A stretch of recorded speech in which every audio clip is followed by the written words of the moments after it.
Welcome to the Dr. Detective A PhD True Crime Podcast. We have another great episode for you and a special guest today. We are going to talk about Escobar Inc. and Escobar Crypto with none other than the legendary Detective Phil Ramos. This is brought to you by the podcast in association with the True Crime Talk channel with STS Nation. Thanks for the collaboration. Again, the great, legendary Phil Ramos, Las Vegas Metropolitan retired detective, worked in many cases, dynamic career, 35 years of service with the Las Vegas Metropolitan Police Department. Three-time Officer of the Year. Also, Detective Ramos attended the autopsy of Tupac Shakur. So I don't believe Tupac's coming back. I think that trial's coming up soon for his alleged killer. We'll see what happens. Detective Ramos also worked in many cases, such as with the Hells Angels, and we may get into that story as well. We'll talk about that, but let me not let him wait any longer. Detective Ramos, how are you, sir? I'm doing great, man. Thanks for having me. Thank you for being here for the fourth time now, or fourth attempt. So third, fourth time's a charm. So I really appreciate your time and everything. As I said, we're going to talk about the case with the cartel, and we're going to engage with cryptocurrency as we know it now. We'll get to that, see what you think about that, and talk about your dynamic case working undercover with the Medellin cartel. So again, I'm going to show you the same picture of that sweater, that sweater that you had, and we can talk about the sweater. I wonder, do you still have that sweater, by the way? I'm sorry? Do you still have that sweater? No, man. I gave it to Goodwill a long time Oh, ago. did you? Okay. Didn't sign it or anything? No. I'm sure the stories behind with that sweater are legendary, right? So, um, Yeah. all right. So let's get into it. Your case here, as a matter of fact, let's show the sweater. People are like, what sweater is he talking about? I believe it's this one here, right? That's it, man. Oh Yeah, my that was gosh. the attire of the day for the 80s, man. That was Nice. yeah, that was a cool sweater. Was that like silk or what? It looked pretty warm. That was a Christian Dior Christian Dior. velour sweater. Oh man, you can get some good money for that. Oh, velour also, right? Yeah. Oh, this Yeah. picture here, it's a little difficult to see, but what are you holding? I'm gonna ask you. I think I already know, but Yeah, those are a small portion of the 230 some kilos that we bought from Pablo's organization wow. back in the 80s. It was Two- still the biggest undercover purchase of cocaine here in Nevada. And my Wow. partner and I, the cool looking Mel Gibson looking guy down there kneeling, Jimmy Vaccaro, he and I were the primary undercovers on it. And Okay. this was after we got everybody arrested and got the dope back to the office and started booking it. And so we wanted to do a little showing off. Oh yeah. So are those pretty heavy or what? I guess they're how many are you holding 2.2, there? yeah, 2.2 pounds each one. So they weren't that Nice. bad. So they just kind of stacked them in your arms and just let you, Yeah. they try to put more in your hands, or was that you're like, okay, that's enough? Yeah, I think they started falling, so I said, yeah, that's good enough representation. Yeah, I imagine, yeah. And you have pictures, I'm sure, with the entire seizure. Oh yeah, yeah, we had that, and that was see these days now you don't have to save all of that evidence. You can just take Okay. random samples of each one. But back then, before the rules of evidence changed, we had Okay. to hold all of that in the evidence vault, and the evidence vault was not real happy with us because here we come with these big evidence boxes full of cocaine, and Okay. they had to make room because there was like 5 or 6 moving boxes for these Wow. kilos that we had to put in and label them and put them away, wait for trial. Right. So what do you do when you actually have that seizure and additional seizures? Just kind of move off site, or uh, just Yeah, yeah, we have our main evidence vault, and then there's a secure site for the evidence vault that hardly anybody gets access to okay. for this very reason. You got $1 million worth of cocaine there, and temptation can be a bad thing when you've got that much cocaine around. Wow. Yeah, because this was the high point of the 80s, right? 70s, 80s, and Yeah. And those are Pablo's kilos. Are supposed to come from Pablo. Well, Well, they came from his organization. From they had it narrowed down to which lab in the jungle, but he oh, had a dozen labs. They were all over the place. right. But they would mark each kilo with where they came from and who they Okay. were. So they were labeled for us here in Vegas, and I forget the code that they used for which lab that they came from. I guess it was quality control or something like that, or inventory. But Wow. um, that was one of the things that got Barry Seal whacked for when Yeah. he So was these guys detected. were. We'll talk about him shortly. Yeah, the kings of cocaine. Is that was pretty true, pretty much, right? Yeah, yeah, absolutely. That Wow. was spot on. And yeah, that's Barry Seal there. And the movie was American made, and Tom Okay. Cruise played Barry Seal's part, and he did a pretty good job. It was pretty accurate. There wasn't a whole Okay. lot of Hollywood license taken on the movie, but Okay. in the end, Barry did a lot of deals after he got busted by the Right. DEA, and he decided, you know what, I'm going to get killed anyway, so let me, do the right thing this time instead of the wrong thing. And Right. he set up a lot of deals. I don't know that he set up any deals that were bigger than the one that he did here, the Okay. 230 kilos. But Okay. if he did, we didn't hear about it because it was DEA Right. review that what information they would release. But Gotcha. Yeah, and I'll be careful to ask the right kind of questions. As far as you talk about what you can, of course, but yeah, yeah. yeah. So I've found different figures. Right. Someone reported that they earn somewhere between 430 million per week. I think But it was closer to about a month. Not that that makes a whole lot of difference, but he okay. literally had more money than he knew what to do with. I mean, Wow. to us, it would be like having bags of pennies that what are we going to do with these bags of pennies? Well, Right. in Pablo's world, it was, packs of $100 bills. Wow. So So it was just amazing the amount of money that was made. And that big pile there with the green tint to it, that was US okay. $100 bills, and the Wow. rest was foreign currency. Now, is this an actual seizure, or what are we seeing here? If you're familiar I with that. I'm not familiar with it, but I remember seeing it and seeing the description. I think it was a customs seizure, but I'm Oh, not wow. I'm not 100% on that. Gotcha. And then how do you, as you said, the corruption? How do you steer people away from that? Looks like there's other types of currencies as well. So Yeah. Well, in a case like that, the one thing you can't shortcut is accounting, financial accounting of the money that you've seized in an okay. operation. So all of that had to be counted, all of it had to be sealed, all of it had to be put into evidence. So I mean, they Okay. were up for a long time using these commercial grade money counters that you see Okay. in movies and stuff like that. And that's Wow. one thing that you can't, cut back on. Every $100 bill has to be accounted for. Right. Wow. Yeah. So it looks like there's a lot to contend with. I read Yeah, some articles where they talked about they spent maybe $2,000 a week or just on rubber bands or the yeah. wrappings, and we'll talk Well, about some. Go ahead. I'm sorry. the cost of business, I mean, but they were making so much just on this deal that we had that we're talking about. Okay. They landed a Learjet that had been stripped out in the inside Okay. and put extra fuel tanks in there because they tried to make a one shot from Colombia straight up here to Vegas. And the jet was part of his fleet. And when we were done offloading the cocaine, they just left the jet there parked on the tarmac at it was Henderson Airport, a little suburb here of Vegas. And they just left it there. And we thought, Wow. what are Wouldn't they going send to do any, with the jet?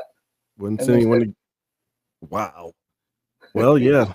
And you mentioned fleet, so he had roughly a dozen or more that we yeah, know of. he had a dozen. The one that they used to bring here was just like a 6 passenger jet, but Okay. he had bigger ones.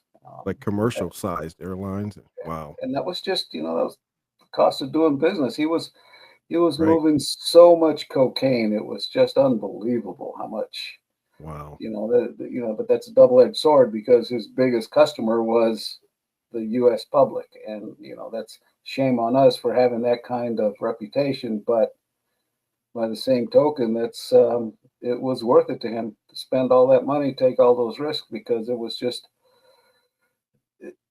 there just wasn't any other country that had the cocaine addiction that America had at the time. Well, so we're essentially the best customers, if that is a good phrase, a good Yeah, way to phrase yeah. it. I Wow. mean, it's sad to say that we were his best customer. The United States of America was his best customer. I can imagine a lot of Hollywood elites and things of that nature. But Everybody, man, wow. from crackheads out in the city gutters to CEOs and Okay. athletes. And yeah, Wow. every section of society was affected by that cocaine epidemic in the 80s.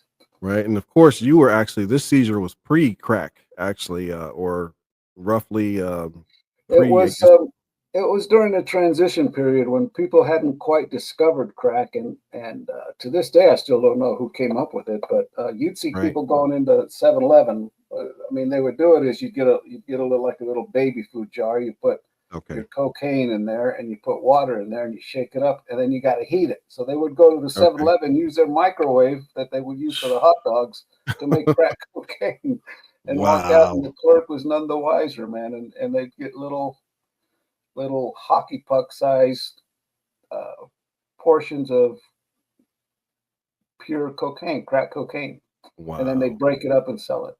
Yeah, at some point, I think this is not kind of like the pre, or I guess freebasing was the inception of the transition to crack, or yeah. Yeah, there was a little bit of a difference between freebase and crack cocaine. Okay. So freebase, they would smoke it down into an oil Oh, substance, okay. and they would either inject it or continue smoking it. Crack, they would prepare it like I just said, and then break it Okay. up, break the cookies up into small pieces, and sell Right. them by the ounce or by the quarter ounce or by the eighth ounce, and, Wow. and they would smoke it.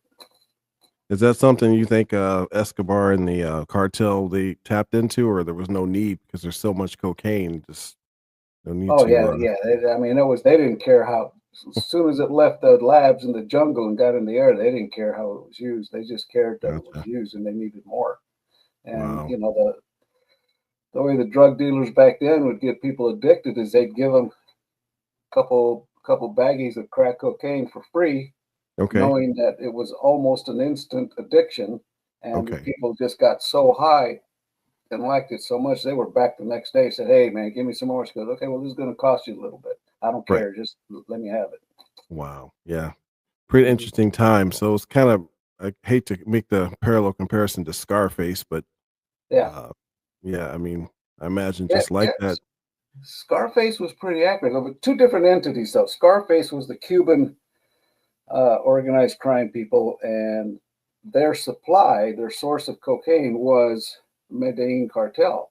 Okay. Medellin cartel had different people that would distribute their cocaine for them. But one Okay. of the biggest distributors were the Cuban drug lords that set up shop here in America after they were released from Castro's prisons in Okay. Mariel. And that's where Wow. you get the term Marielitos, because that's where the harbor was, where they all loaded up and came over to Miami in little boats and shanties and stuff like that. Wow. But those guys Yeah. were ruthless, man. Those guys were ruthless. We had a fair population here in Vegas, and Okay. just like anything else, the vast majority of the people from Cuba that were here were decent and hardworking people. But there Okay. was that 2 to 3% that were hardcore criminals, man, and they were ruthless. I mean, Wow. I spent 10 years undercover working, and Okay. I was afraid of them. I wasn't afraid Okay. of the bikers. I wasn't afraid of the mob, but I was afraid of the Cubans. I had so many guns put to my head by Cubans that it was like, Wow.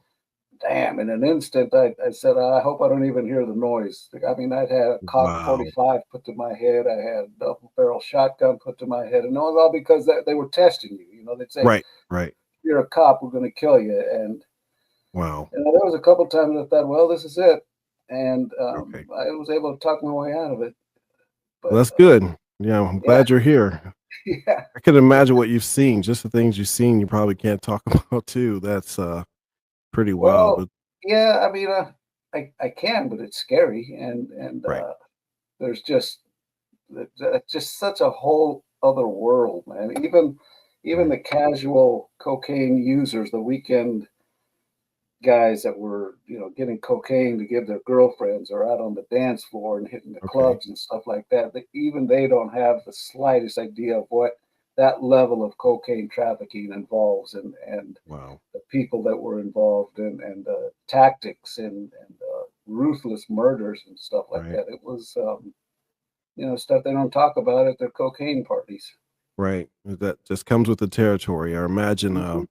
if you have that much cash, all cash business essentially, Yeah, um, yeah, and trying to legitimize, or I imagine, we'll talk about the houses and how some of the oh money yeah, had to be moved, right? Like, yeah, for yeah. example, I guess considered technically laundering, I guess we would say, but Well, yeah, they had to clean it up. That's how. See, so the money at ground level would be, a handful of 20s, and maybe okay, $100 bill or something like that. But all of that had to be cleaned up and put into stacks of nice $100 bills so that you could consolidate your bag full of 20s or okay, tens or whatever it was, dope money, and get it to the smallest volume of okay, space, because they had to put it somewhere. And that's where the money counters came in. gotcha, And okay, all that money you see wrapped up there behind the wall, that was originally was fives, tens, and twenties from the streets of America. oh, okay, And so they had to get that cleaned up, and that's where, these days now they call it in the banking industry, they had to try and put a stop to it or slow it down. So they right, created the currency transaction report, a CTR, which okay, actually is, if you go to a bank and you try to deposit $10,000 or more, you okay, have to fill out a form with your name and everything else like that to show that who's conducting the transaction. Because before okay, that, they'd walk in with bags of, 50s and 20s, and just try and deposit them, and no questions asked. So wow. it was, yeah, money laundering was a tricky way to clean up drug money and get it legitimized and sent back to the boss. Okay, yeah. See, there's as you said, inside the wall, like in this Yeah, picture. So there's several houses, or I guess more than are probably known that Pablo and the cartel owned, or he purchased, or I guess when we say houses, right? I think yeah, you these are, mentioned yeah, houses, and they these. weren't just like, everyday neighborhoods. These were, in some cases, mansions and nice big expensive houses. Okay, And they thought, well, if we hide them in the wall, they'd have fake walls. okay, Just like you see in the movies where you push a button and the wall moves open and you see a stash of okay. machine guns and all that stuff. Well, in this case, it was just stacks and stacks of $100 bills. And Wow. the picture that you're showing there with the broken sheetrock, that was actually a relative Okay, of Pablo's, that was living in one of his houses, and okay, he heard some noise in the wall. He thought, "What the heck? I got rats or something there." He starts punching the wall, and he discovers right. this millions of dollars Wow. in the wall like that. I bet they took all the walls down then. Mm, They probably did. Yeah, probably did. And then the yeah. barrels there. Did you guys ever seize or find any barrels of cash? Or No, that picture there came from uh, actually a farmer in one okay, of the jungles that down there in Colombia. And okay, Pablo would go out in the jungle and dig up a hole and put his money in there, and he put it in those 50-gallon drums like that, and he would try and remember where they were. And to this day, there's still millions and millions missing because he forgot right. where he put them. He just Wow. couldn't remember because he would do it himself. He didn't want anybody else knowing where he put his money, Right. and he just forgot, or he didn't get back to it before he had met his demise on the rooftop of a house in, I think it was Bogota, when they whacked him. Okay. Yeah, I read there's a recent book his brother put out and called The Accountant, and talks about the story and someone having a map, or maybe they got the map of some of the cash but not all. So Yeah, yeah, that's yeah, and then yeah. the other issue, I'm sorry. No, go ahead. No, the other issue was the rodents, right? That's Yeah, yeah. They would have these stash houses, and then they have these musky basements where they would put the money in, and rats don't know that they're eating millions of dollars of cocaine money. They just know that it's something to eat. right, And so he found out that he had lost a couple million to carnivorous rats, and right. he just wrote it off. He said, "Hey, okay, all right, couple million, no big deal." Yeah, I know that picture's funny. We laugh every time we see that. So there's a short video clip I'll show you as well. And he said it sounds pretty accurate, but this is let's take a look at this. It's not good, boss.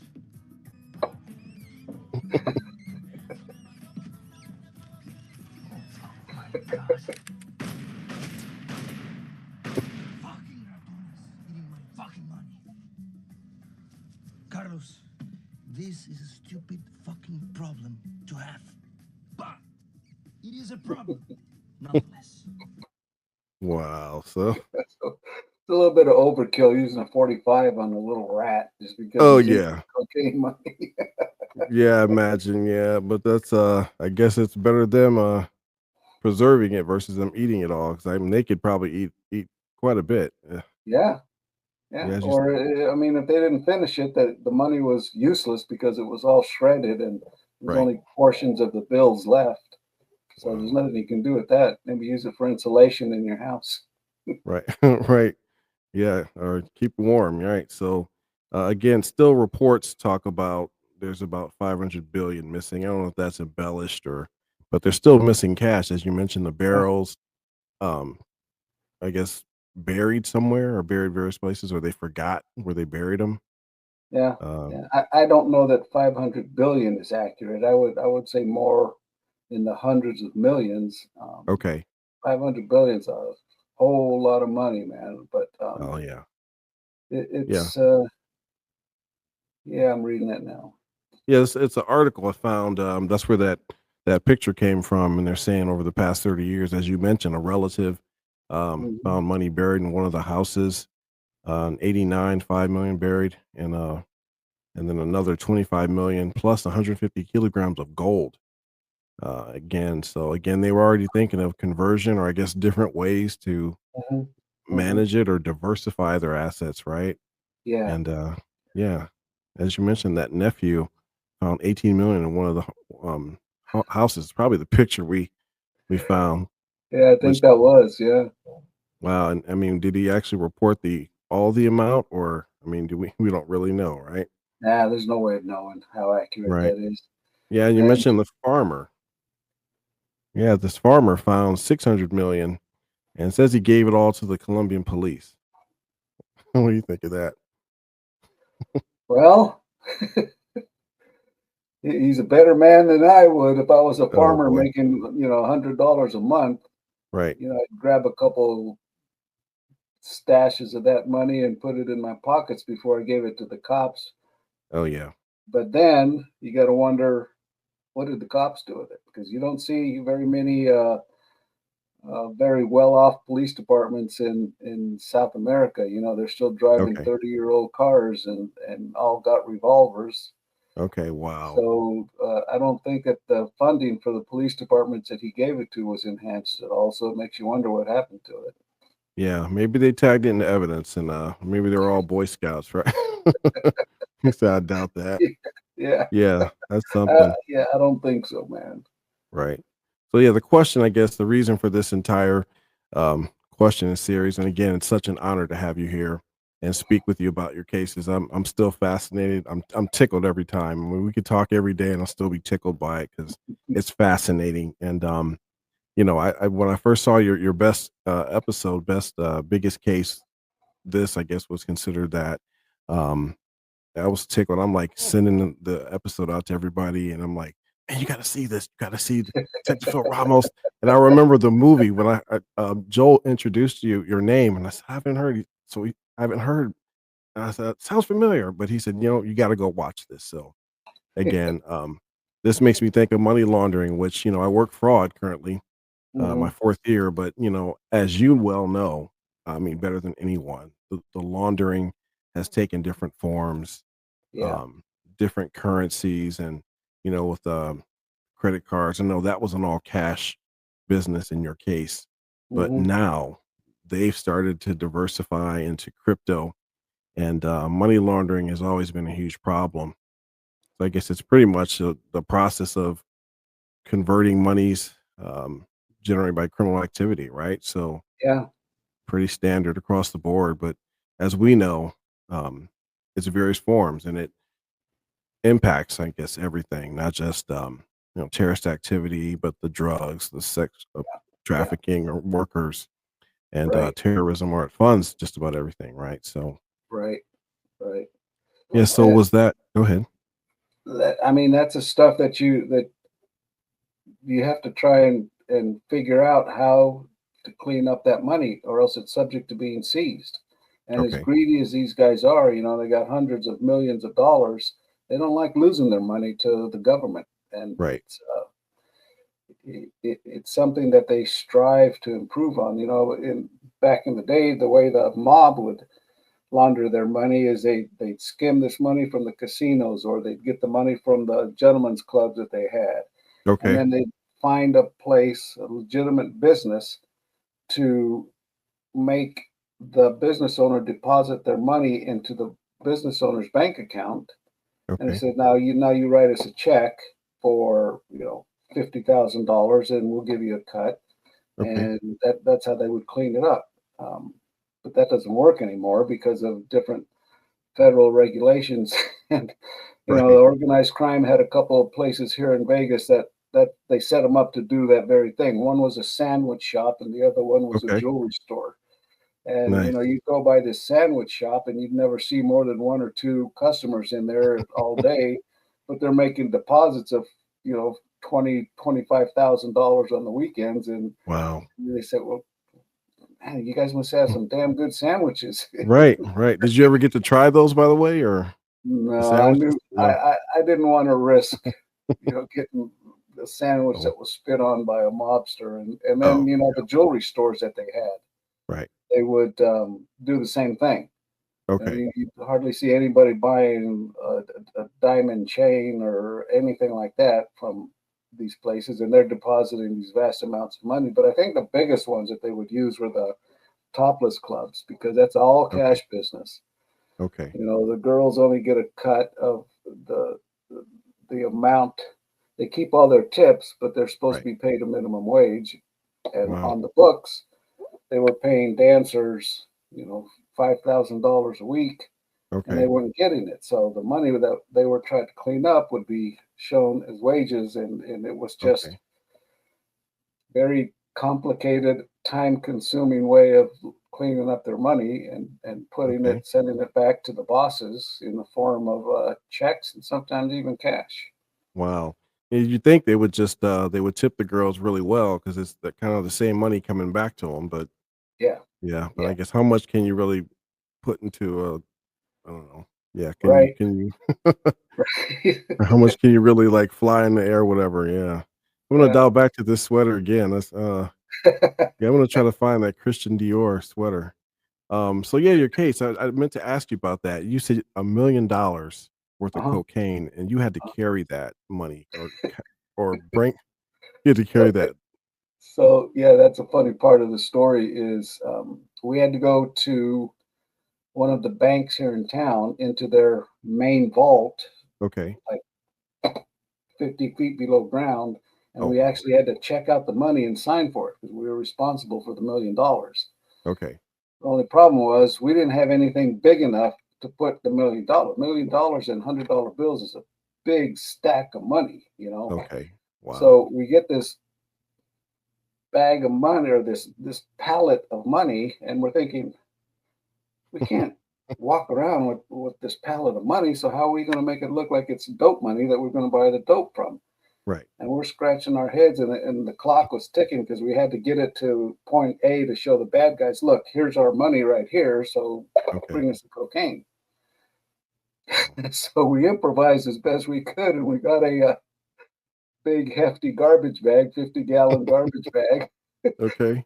We Wow. unwrapped the money out of the steel package, the pallet that it was in, and just put the $10,000 bundles of Wow.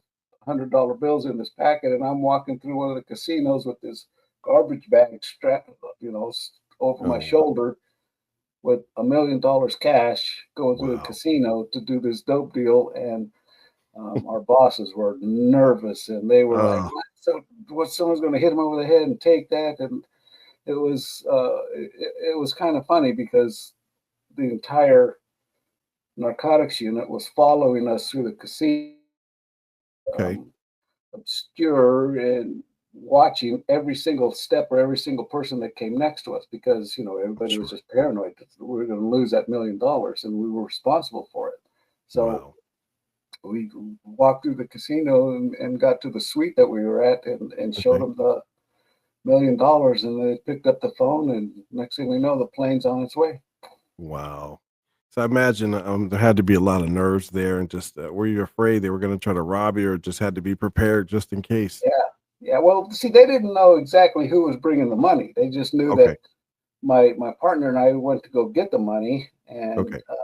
and we just said, because in that world, you never keep your money together, and you never have Okay. the dope and money in the same place to avoid Okay. somebody getting ripped off or shot or killed, and Gotcha. keeping both. So That you hear about that a lot. So that was one thing that we wow. had to be sure that the bad guys knew that we were going to bring the money, Okay. but we weren't going to bring it until we saw the cocaine. So we had to flash our money. They had to flash the cocaine. Okay. And then when it finally came together, the money and the cocaine were never in the same room. Wow. We left the money in the trunk of a car, Okay. and the coke was up in a room with us, with Jimmy and I, Okay. and then we gave the signal, and that was supposed to be, give the bad guys the keys to the car. They saw the money in there, but instead of Okay. getting to the car, they ended up on the ground with handcuffs on. Nice. Yeah. So that's kind of like it reminds me of Scarface. He walks in Yeah, the room and he's like, "You got the money?" He's like, "No." yeah, He's like, right. "It's Yeah, it's like somewhere nearby." it's close. All I got to do is pick up the phone, and it'll be here. Right. Exactly. Yeah, Yeah, so yeah, one more picture of the sweater again. So again, thank you for your service. I'm again, I can't imagine just the feeling. I mean, did you get is that when you got officer of the year after this nah. case, or no, it wasn't that one? No, no, that because that was just it was just another dope deal that we did, and it was Okay. the DEA was the lead agency behind it. Okay, We had gotcha. a task force here, Okay. and they didn't really have any undercovers that spoke Spanish. I was the only one that spoke Spanish, and we were doing all this in Spanish. And my partner Jimmy looked the part better than the DEA guys that were here, so that's why we ended Okay. up in it. Plus, we were part of the task force, and they decided, well, let's let these guys. They got the look, and Okay. Phil's got the act, and so that's how we ended up doing that. And it was a Wow. career case for sure. I'll That's never forget that one. But absolutely. in the big scheme of things, it was just another dope case that had a lot of big Okay. numbers to it. Gotcha. Yeah, I'm sure there've been many, many others. And was that one of the only ones with the cartel, or just did you have like Oh a one no, we that had a led lot. up to that? Okay. Yeah, we had a lot of cartel cases up to then and after then, but that was the Okay. biggest cartel case we ever had. Yeah, That that's cocaine. Yeah. phenomenal. And again, thank you for your work. Outstanding, outstanding, outstanding. So did you get a plaque at least, or Nah, I didn't get accommodation? anything. No. No, Wow. we didn't get anything for it, man. It was just, we were just doing our job. Gotcha. Gotcha. In That the was scheme it. of things, Yeah, yeah, yeah, I feel the same way. I know a lot of people may think you get awards or accolades. It's a glory hound, but that's not it. yeah, We work for the people and right, and the public right. ultimately. So again, I thank you. That's Oh pretty yeah, phenomenal. that was a fun one. That was a good one. Nice. So the again, talking about money laundering leading up to this, were you aware that Pablo's brother has implemented cryptocurrency, or he's working towards crypto, or starting some kind of cryptocurrency with No, man, oh yeah, that was a not until you told me, and I'm not that well versed in cryptocurrency and how all that okay. works. It's kind of mind boggling to me, but it sure looks Yeah. like it's the way of the future. And I'm thinking, when you told me about it, I said, "Oh my God, what an idea!"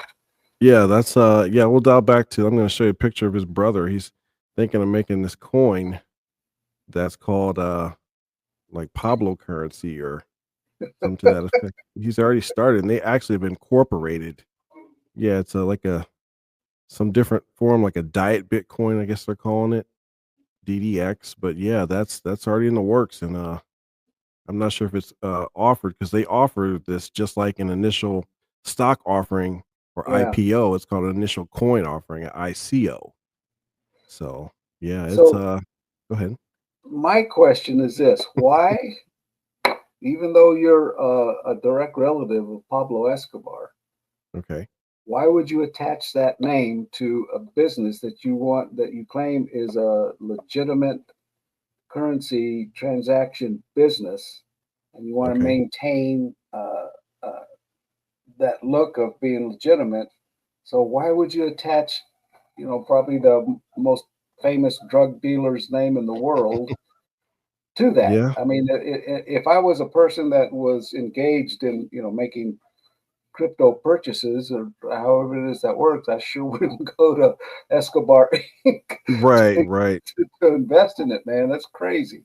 Yeah, it sounds like it might be the ultimate way to launder any money they found or Yeah, versus trying yeah, to get it to the banks or buy businesses, you can just convert it to digital currency and port it that way. I recently yeah. attended a Ohio narcotics information like training, and the DEA was present, and they're saying these guys, the reason why they use cryptocurrency or digital currency is because they don't have the issue moving the cash like before. They can move Mhm. millions in like 45 seconds.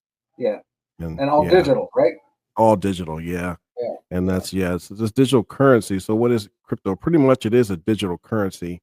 So basically they just convert it just like, with computer technology. And it breaks down to the coding and I guess these algorithms or a protocol they use.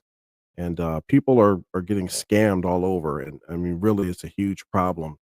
And the other issue is there's no regulation to enforce this. I mean, we're using the standard, bank acts and, RICO acts and things of that nature, but Mhm. we need something more definitive. And So here's my question. okay, You got $100,000 in cash. okay. How do you convert that to crypto? What do you do with the 100,000?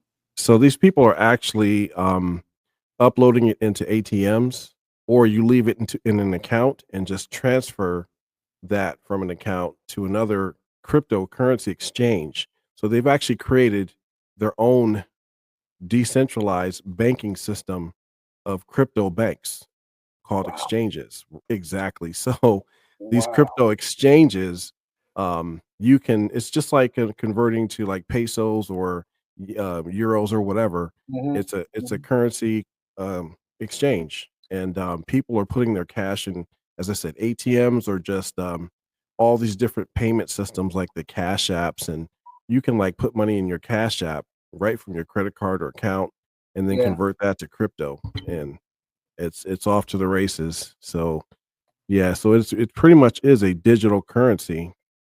Um, it's faster. It's supposedly more secure because every transaction is on what's called the blockchain. So it's like a digital ledger.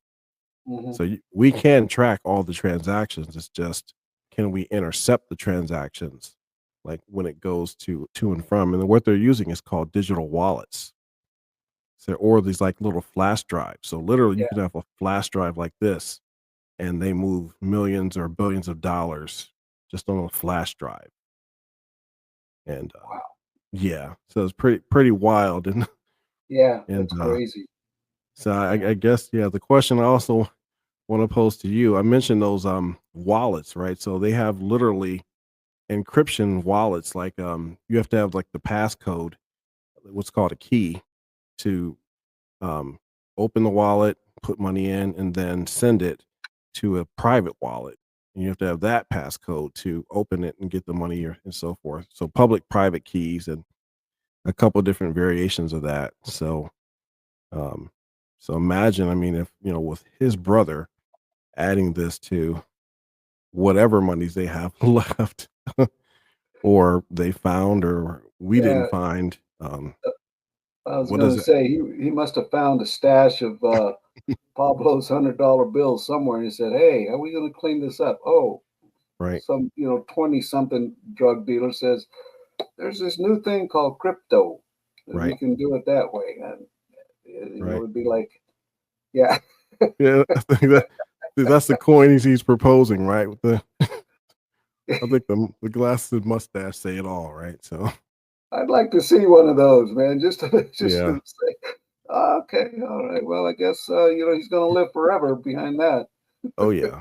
Yeah. And it's yeah, it sounds like another series. And did they have you guys when they did the series, did they talk with you at all about the roles or your involvement or interviews or anything of that nature? No, no, there was a when they were doing the scene here because in the movie there was a scene dedicated to the bus that we had here, and we did a Okay. little bit of technical advising on it, saying, "Well, this is how we did this, and Okay. this is how we did that," and well, we told them how the guys that were in the jet with Barry were dressed, and Okay.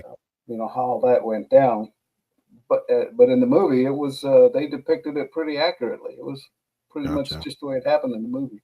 Right.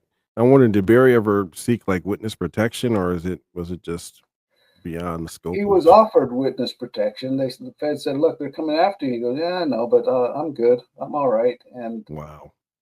he wasn't. Yeah. They caught up to him and killed him right out in public, a drive-by public. And but he knew it was just a matter of time. Even Right. if they would have put him into witness protection, and they were using him as a witness in many cases, so they'd have to go get him, Right. bring him into court. And once he was in court and done testifying, they'd have to relocate him again and send him to another place with a different name. And it Right. was, he said, "Yeah, I don't want to do all that. I'm not worried about it." But I Yeah. think he knew that his time was limited anyway. Okay. Yeah, imagine with him working for both sides or not having a choice to Hmm. but Yeah, yeah, yeah. yeah, that can get a little tiresome, but yeah, that's something. So yeah, we're about to wrap this. So pretty much, as I said, Escobar Inc. is they're saying they're committed to support this cryptocurrency diet Bitcoin fully. And they have a CEO and hierarchy of people and I bet corporation they and do. actual corporation. So yeah. Unfortunately, that plane crash, also the helicopter crash in New York, I heard that was the family, the Escobar family, those Oh, victims. really?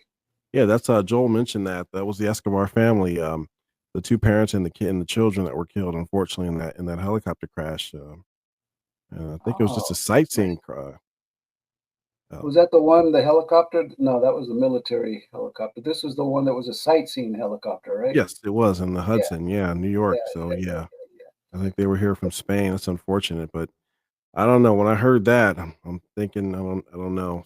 It sounds a little unusual. It's unfortunate either Well, way. not only that, but how many times have you heard of the helicopter rotor coming off of the helicopter? Well, Right. that was my understanding. That's what happened. That's what caused the crash. And Wow. they had footage of that. They had Okay. footage of some tourist taking a picture of the helicopter flying over the water, and you see the Wow. rotor just pop off, It and comes off. boom. It was. Yeah. I don't think I've never heard of that before, and the people that the experts have also said, "I've never heard of that before. I don't know how that happened." Yeah. It doesn't sound accidental, right? Sounds more Yeah, yeah, suspicious, definitely. Yeah. We're thinking like detectives, but or just common sense. Yeah. So another thing Robert said, and then we'll wrap this up. He basically mentioned um, the CIA or NSA is responsible for creating crypto, which would be a genius actually, and if that were the case, or a way to maybe yeah, control or yeah, monitor. yeah. Yeah, I don't know how That, much yeah, that truth. would be the smart thing to do. Yeah, Make it so we'll see. yeah, have the spooks involved in it, and that way you know Right, where it's going and where it's coming from. exactly. Hmm. So, yeah, again, Phil, I want to thank you again for attending. This is everything that we've always done, no matter whether it was undercover or fraud crimes or trafficking, what have you. Again, it's about understanding what kind of currency we're engaging, what kind of case I guess we have to build, and we track the assets and try to track and seize, make the arrest, and then recover. the monies and the product if we can. I guess in your case there. So Yeah. outstanding. So yeah, any last thoughts on this Escobar crypto and I'd be interested to see if they are able to build a case on someone or anyone involved in that, and how that prosecution would play out. I mean, right. that is such new territory, man. They're probably prosecutors across the country are trying to figure out how are we going to prove that this was a dirty deal. Right, exactly. Because I'll tell you that, I have victims currently that, they scam the elderly and they'll take like 3 grand or 10 grand, put it into an ATM. They actually have Bitcoin ATMs. So you could look and like upload the cash into ATMs and converts it to crypto. Mhm. We've tracked that with subpoenas, of course. And then we find it went to the exchange. We contact them to try to seize it. And it's actually mixed in with other Right. currency. So Yeah. literally, it's like having a handful of pennies and your stolen money's mixed in with that. So how do you determine which currency is which? There are ways to track and break down the transactions, but that's an issue we're running into because I found recently had a case. Elderly lady was scammed of about 3 grand, and I tracked the wallet, the crypto. As it turns out, this exchange and Bitcoin ATM company had moved about 320 Bitcoin out of it weeks later. So that was equivalent at the time. It would have been about 320, about $32 million, Wow. 320 coins at the time. But we're still working on that case. The problem is the civil seizure or asset forfeiture is not in play as it was. We have to be able to Oh, prove right. right. So Right. we have to now be able to prove what money's stolen in the same wallet. It can be in the same account, but we have to prove how much money's stolen or what money is stolen, what's legitimate. So that complicates everything. You know, be- Yeah, man. That's going to be interesting to see how that plays out.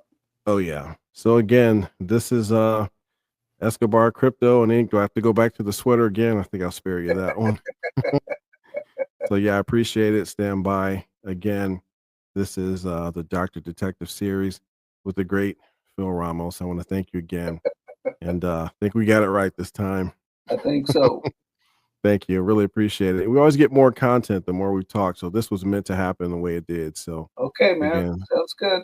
thank you. And stand by and I have to get this if you like the series or episode and you enjoy Phil and myself, please like and subscribe. Again, the Dr. Detective, a PhD true crime podcast, also in collaboration with STS Nation and the True Crime Talk channel. Thank you for watching. I appreciate you all. Thank you, Phil. Thank you.